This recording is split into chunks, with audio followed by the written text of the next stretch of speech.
السلام عليكم ورحمة الله وبركاته. ازيكم عاملين ايه؟ يا رب تكونوا بخير. اهلا بكم في وصفة جديدة من وصفات سوبر ماما. النهارده هنعمل مع بعض البرجر البيتي. حاجة كده سريعة كده ولذيذة. مش هتتكلف كتير زي ما بنجيبه من بره.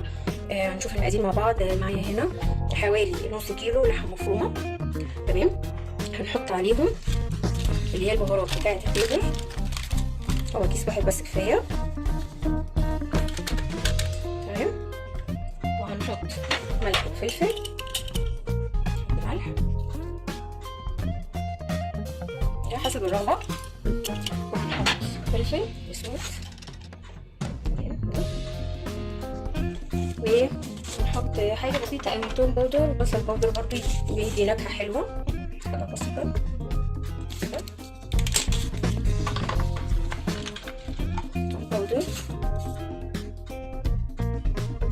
نحط بابريكا برضه، نحط حوالي معلقة صغيرة خالص.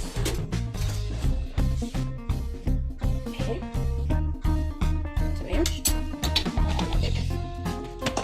وهنحط معانا هنا معلقة كبيرة من البقسماط الناعم اللي هو بتاع المدينة.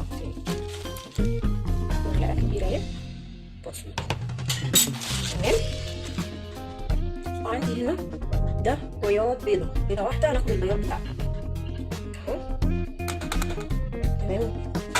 نبتدي بقى نعمل بايدينا كل المكونات دي مع بعضها كويس.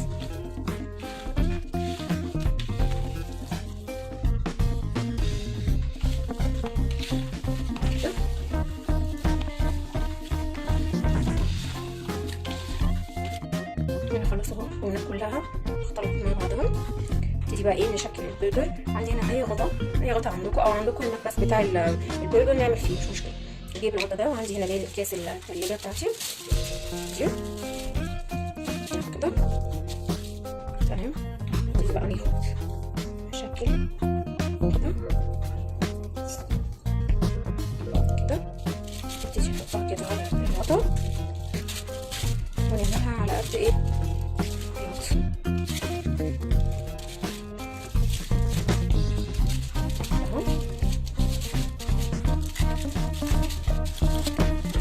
هكبرها شويه عشان لو كش ولا حاجه يدينا ايه، يكون حجمه كويس. تمام اهو عشان ما يقعدش يلزق مني.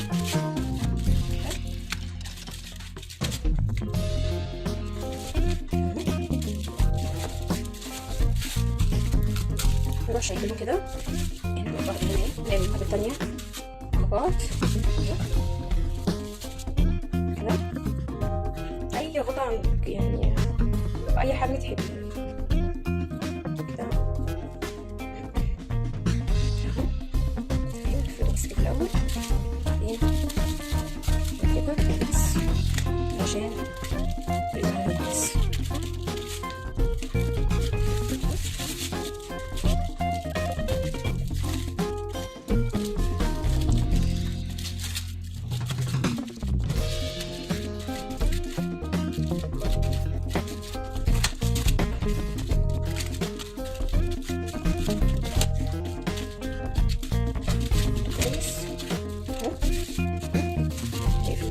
كده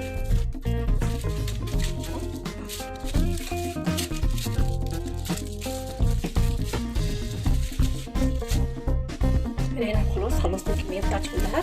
تمام. عايزه تضافي الكميه، يعني بدل ما تعملي نص تعملي كيلو. يعني بدل ما تحطي كيس واحد بهارات البرجر حطي كيسين، يعني ضافي المقادير. تمام. هنحطها بقى في الفريزر عشان تجمد. عقبال ما تجمد يلا نعمل مع بعض العيش الكيزر اللي هنحط فيه البرجر. طبعا هنحطهم في الفريزر، بعد كده نرجع نعمل مع بعض العيش الكيزر ونشوف المقادير بتاعته. ورجعنا تاني مع بعض اهو عشان نعمل مع بعض العيش الكيزر بتاع البرجر. عندنا هنا اول حاجه هنعملها هنحط كوبايه لبن دافيه مش سخنه، كوبايه لبن دافيه. تمام اهو. عندي هنا برضو كوبايه ميه دافيه. هو المفروض كوبايه ميه دافيه. لو ما عندكوش اللي هي الخميره الفوريه يعني لو في خميره فوريه هنحط كوبايه ميه دافيه، وبعد كده هنحط معلقتين كبار من الخميره الفوريه. انا مش عندي خميره فوريه، عندي الخميره اللي هي العاديه اللي هي الخميره الكبيره اللي بنجيبها من اي مخبز. دوبتها في كوبايه ميه دافيه. يعني دلوقتي المفروض المقادير كوبايه لبن دافي وكوبايه ميه دافيه ومعلقتين كبار خميره فوريه. مفيش خميره فوريه هنجيب كوبايه الميه الدافيه، وهنحط جواها مكعبين، يعني مكعبين وسط كده من الخميره العاديه، وندوبها كده اهو على اللبن. تمام. بعد كده عندي معلقتين كبار من السكر. تمام. بيضتين كده.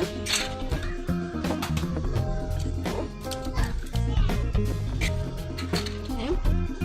دي بقى ايه، هنقلب بقى كل ده مع بعض كده، نخلط كل المكونات مع بعضها اهو.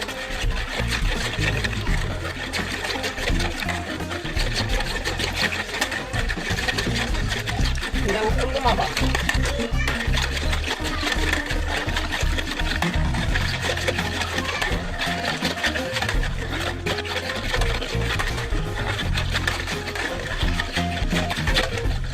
خلاص كده كل المكونات دابت مع بعضها. هنبتدي بقى نحط عندي هنا 6 كوبايات من الدقيق. تمام. ننزل كده اهو، هنزلهم كلهم. تمام. وعليهم معلقه صغيره من الملح. تمام. ربع كوبايه من الزيت.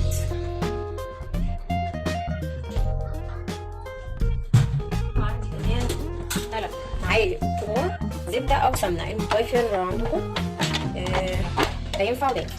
انا عندي هنا 3 معالق كبار زبده او سمنه.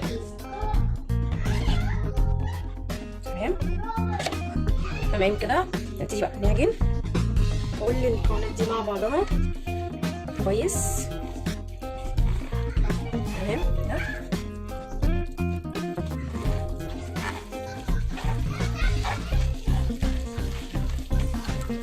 تحتاج دقيقتين ونحط.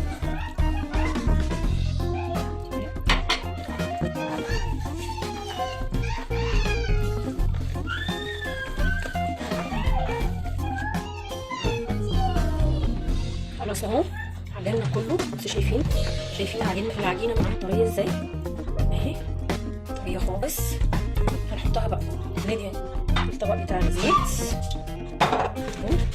كده، الوش بتاعها برضه زيت كده، وبعدين نسيبها تخمر اهو. شايفين طريه ازاي ما شاء الله، العجينه طالعه تحفه اهو. هنسيبها بقى تخمر. تمام. وبعد ما تخمر هنرجع هنشوف هنعمل ازاي الكيزر مع بعض. هنا العجين بتاعنا خلاص اهو خمر وحجمه تضاعف اهو. هنقلبه بقى كده، هنقلب كل ده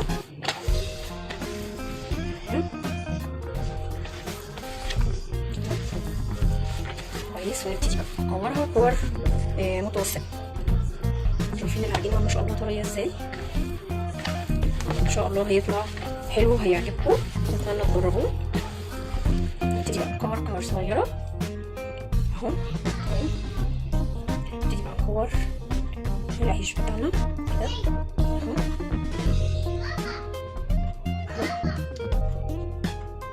تمام. ونحط في الصينيه بتاعتنا كده.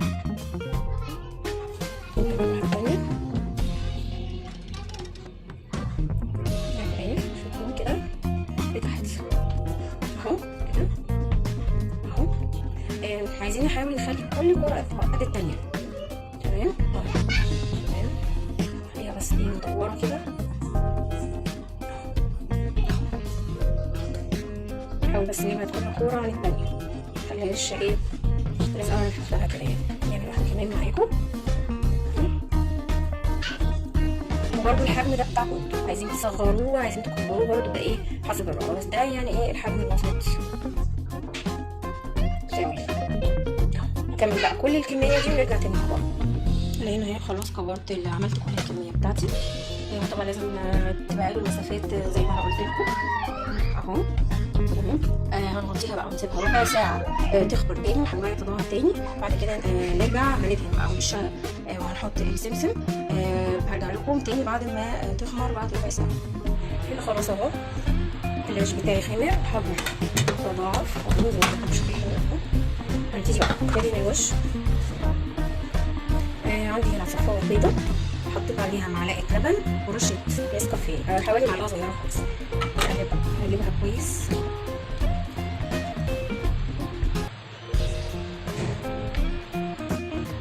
كده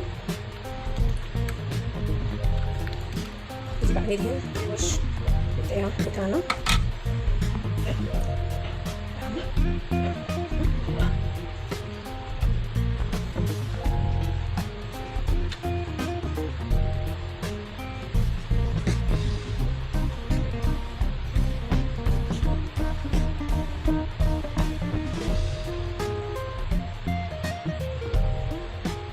لازم ندهن برضه اي الحواف اللي من تحت دي برضه كده. ده من جوه هنا كده.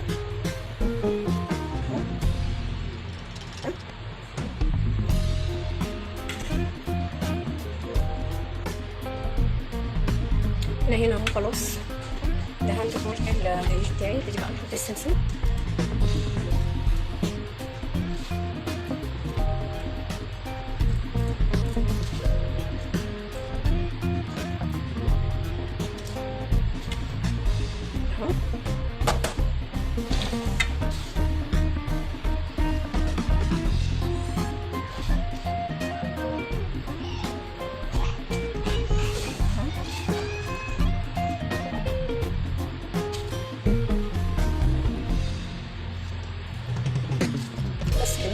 ندخلها بقى الفرن على درجة حرارة 200 لمدة ربع ساعة، وبعد كده هنرجع نشوف شكل العيش عامل ازاي.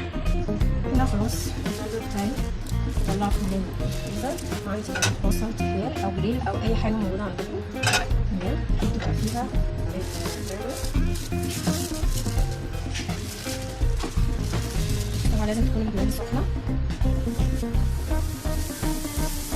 مش بردانة عليه خالص لان انا بعتمد على الزبون.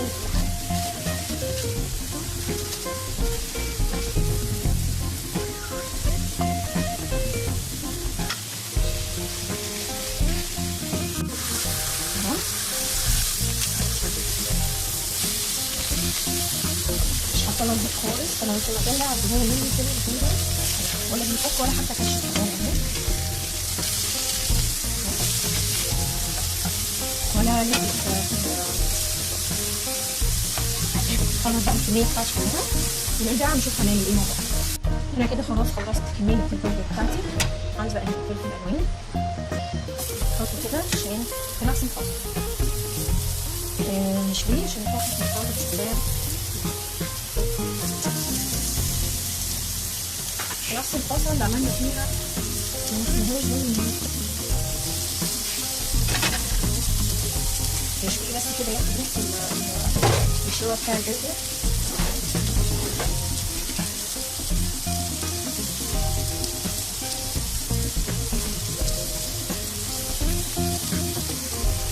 كده خلاص اهو البرجر بتاعي استوى. في نقطة مهمة عايزة اقولها لكم عليها، ان لازم اول ما البرجر يطلع من الفرن لازم نغطي الصواني بتاعتنا بفوطة مبلولة علشان يبقى طري وما ينشفش ويبقى هش معانا. انا عملت كده اهو بقى طري اهو خالص اهو هش جدا. يلا بقى نعمل الساندوتش البرجر بتاعنا. يلا بقى نبتدي نعمل الساندوتش معانا.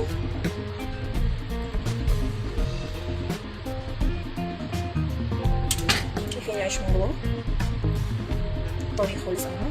هنجيب اول حاجه نحطها نعمل المايونيز. هنحط مايونيز الاول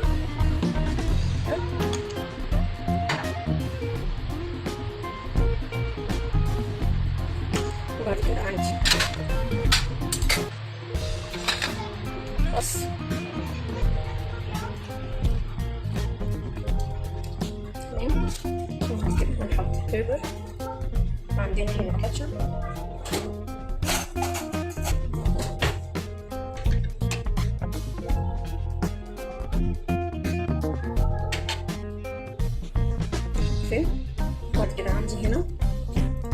شرايح الجبنة. تمام.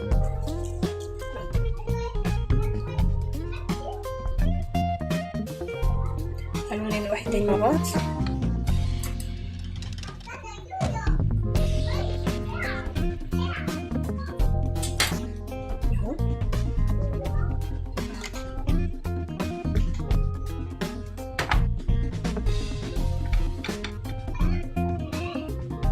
بعد كده هنحط الخس.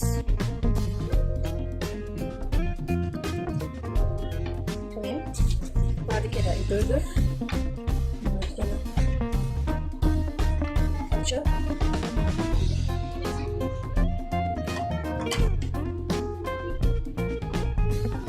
بعد كده هنحط الجبنة بتاعتنا.